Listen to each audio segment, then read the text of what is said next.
The Port of Oakland is the third largest port on the West Coast. It's a key economic engine for Northern California. We need to preserve this place because it is, without the free flow of goods, our economy will be severely impacted. Good jobs, high-paying jobs, union jobs will be impacted. The free flow of transportation on our trucking lanes, the railroad, our turning circle here must be preserved. We have to keep it intact. And a ballpark here with residential condos and a giant hotel, there is no parking. There is no way to get in and out and still continue to operate.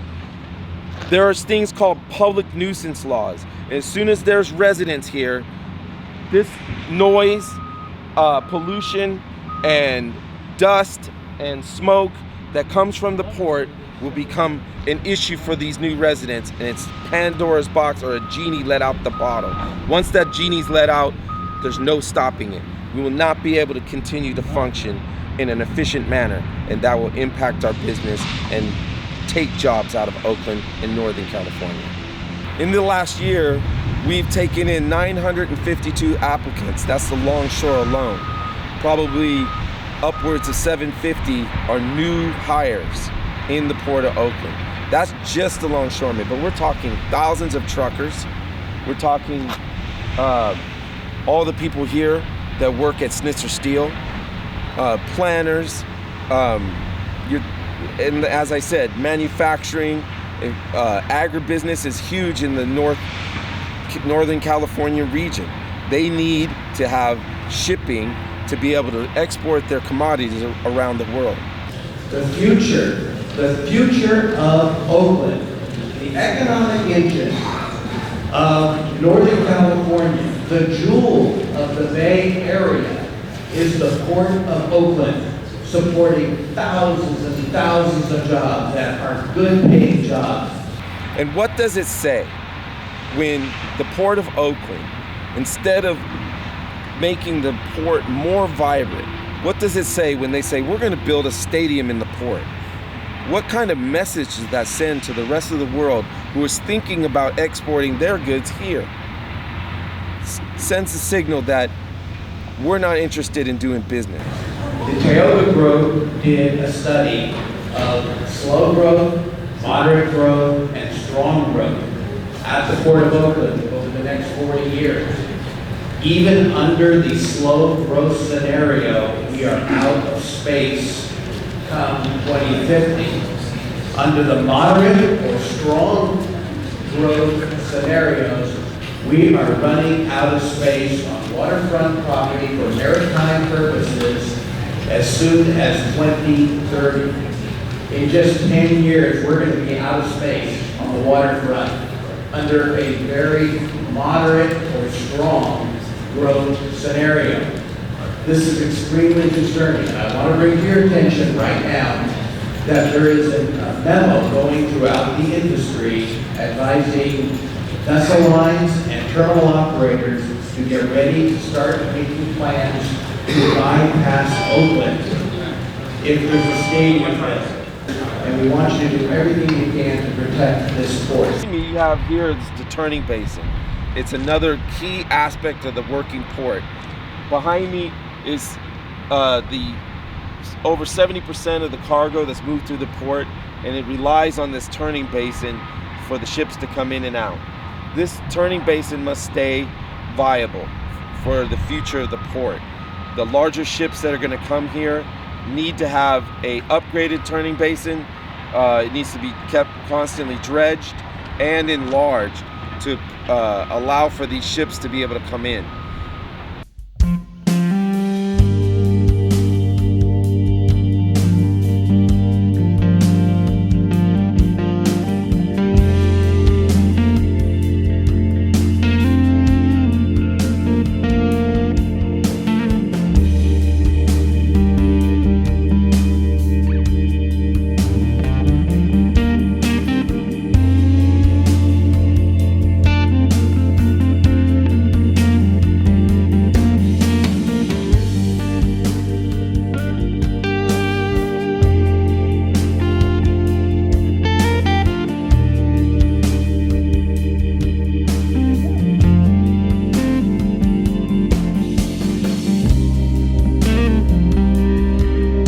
know, the Howard Terminal site is it's only 50 acres, and it's in a choke point of trucking lanes, railroad, and shipping.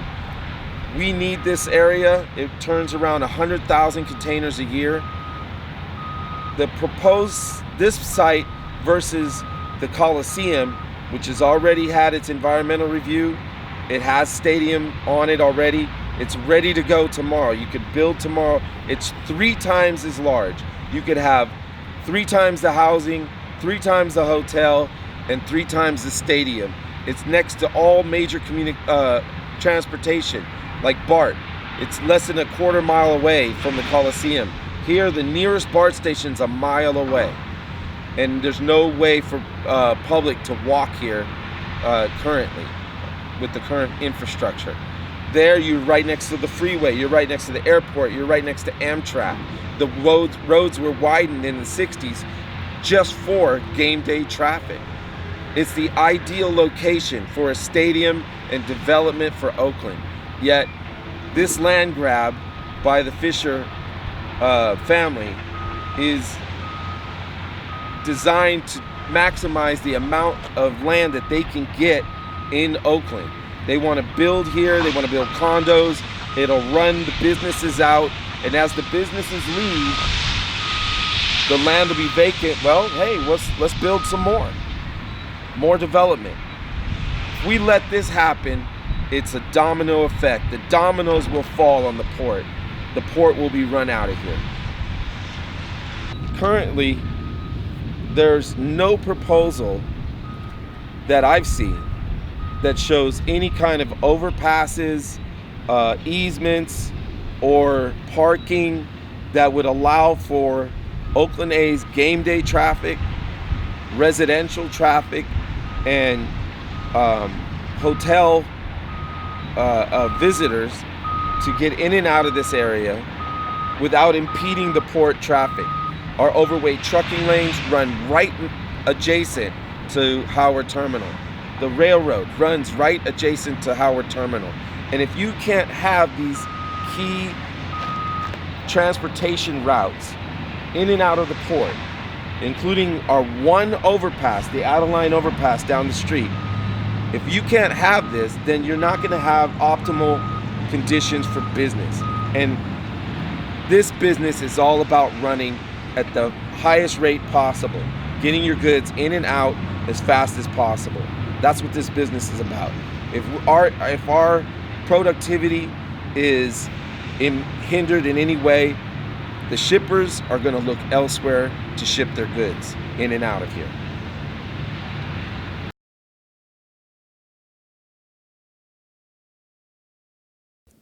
Good morning, brothers and sisters.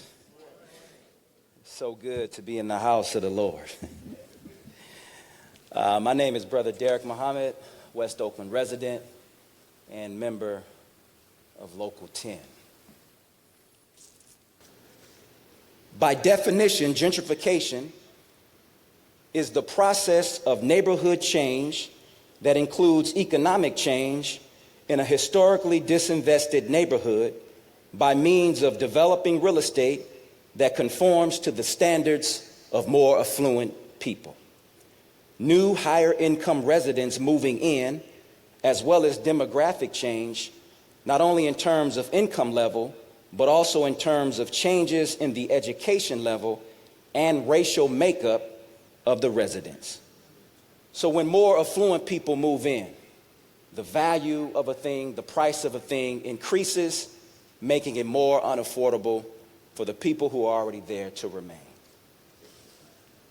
And that's what West Oakland and now East Oakland is being confronted with. I want to say that the black community, brothers and sisters, is under siege.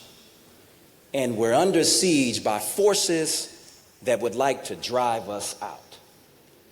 And I believe that these forces are emanating from City Hall, from real estate development corporations, and from the police department, who will work in tandem to drive black people out of Oakland, California.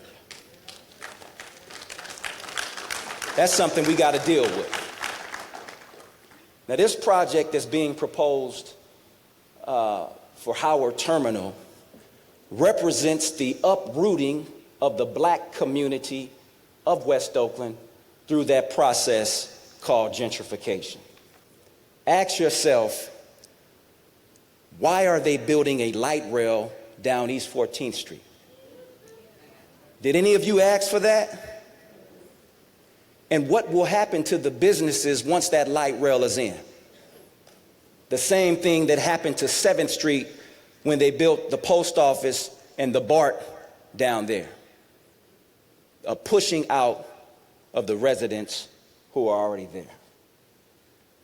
Now, I also oppose this project because the project has the great potential to initiate the deindustrialization of a key urban center. Beginning in the 1970s and in the 1980s, we saw the deindustrialization of urban centers like Detroit, which, by the way, was one of the richest cities, not just in America, but in the whole world. Look at it now. We saw the deindustrialization of Pittsburgh, of Chicago, of Philadelphia, South Los Angeles, and even Oakland, California.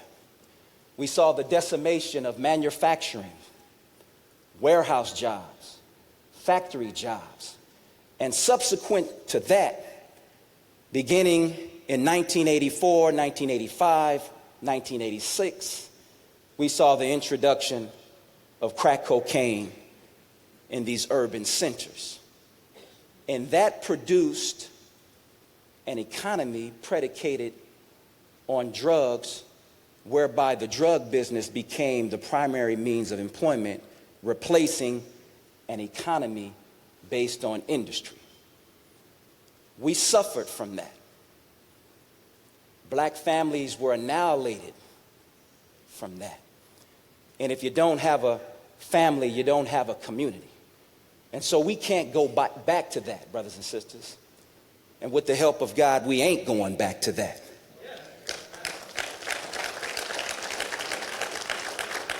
And so it's time to close ranks.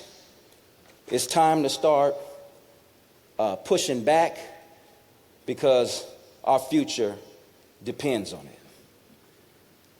Last thing I want to talk about is the notion of 6,000 jobs.